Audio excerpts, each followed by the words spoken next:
it's always fun just going full triple S plus, maxing out the character and just playing them. And then really what I like is to see the difference between like a fully maxed triple S plus versus like a normal account where it's just like SS or something. And then you may or may not have resonance and that sort of thing, depending on your level of investment.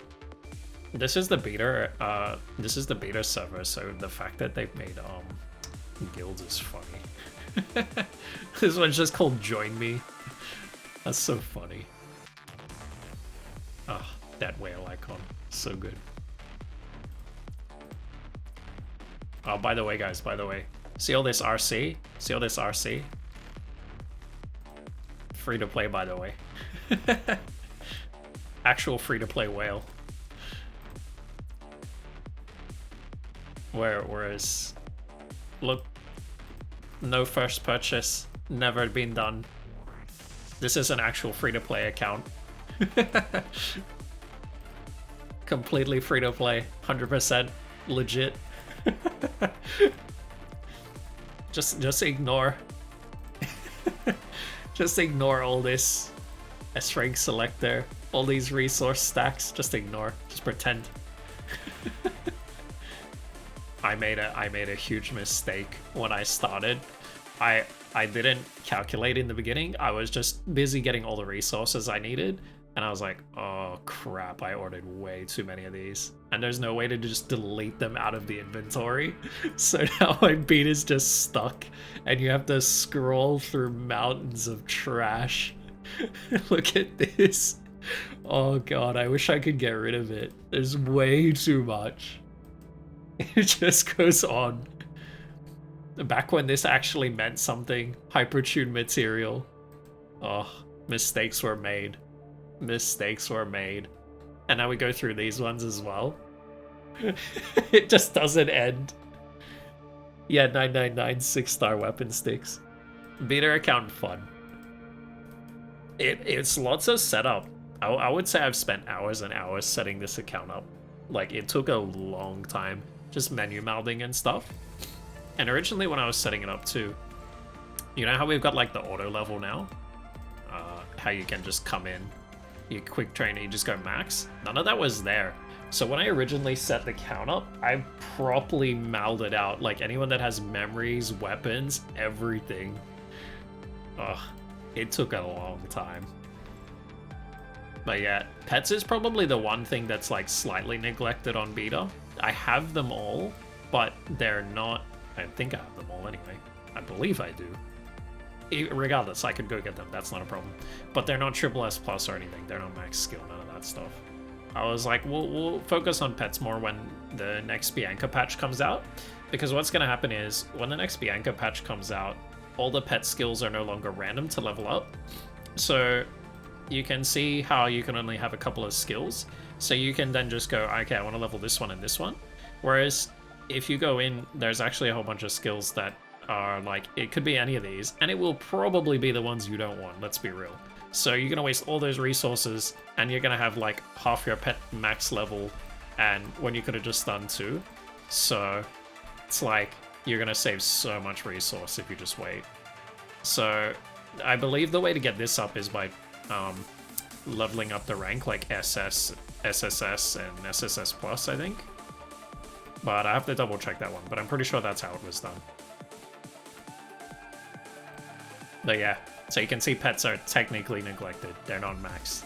But that will be Bianca patch, we can look into that more. Does Karen require her pet? I'm gonna say, let me read the pet ability. I didn't actually read it. I just put it on. I think he, okay, I don't think he's required, but I think he's very useful. That's what I'll say about the pet so far. I don't know what the difference between these two is. We'll have to figure that out.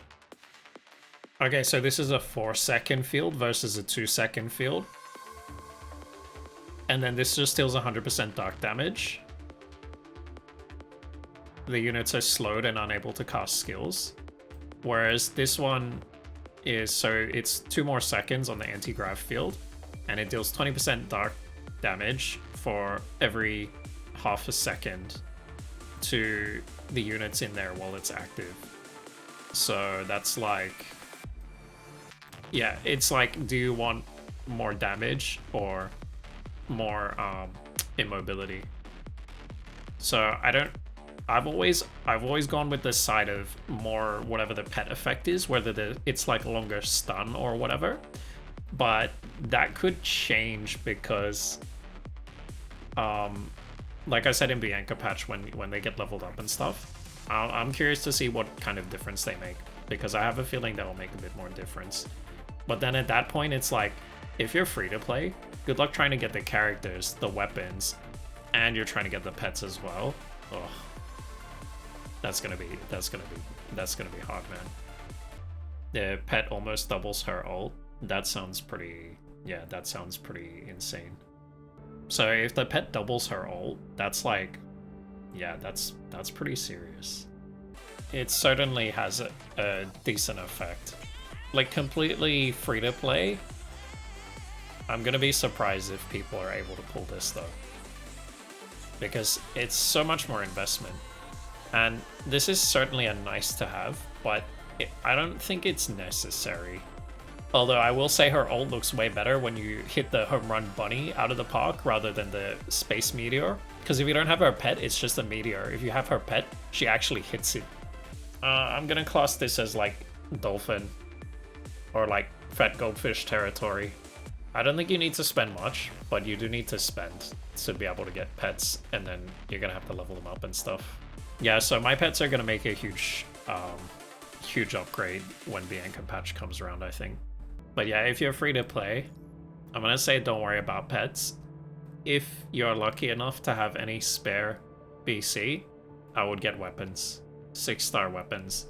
And again, be picky with it. So like choose who matters.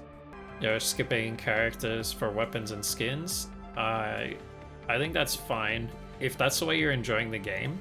So like if you're gonna get more joy out of playing, I don't know, Bianca with her skin, right? Then you are gonna get from pulling Mech Nanami, and you wanna skip Mech Nanami to make that happen. Like, I don't see why that's a problem. I don't see a problem with going for what makes you happy. Because at the end of the day, if you're not playing a game to enjoy it because it makes you happy, why the f are you playing it? If you're doing it as a chore, I don't know, man. Why? Just go do chores in real life. Uniframes, like, I always get their 5-star.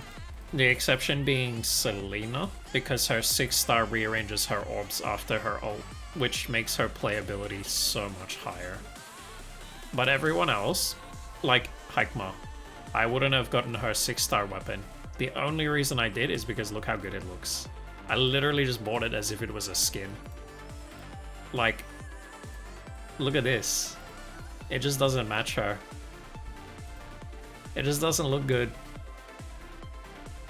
And I was like, no. So much better. But yeah, Selena is one I would say the 6-star actually matters.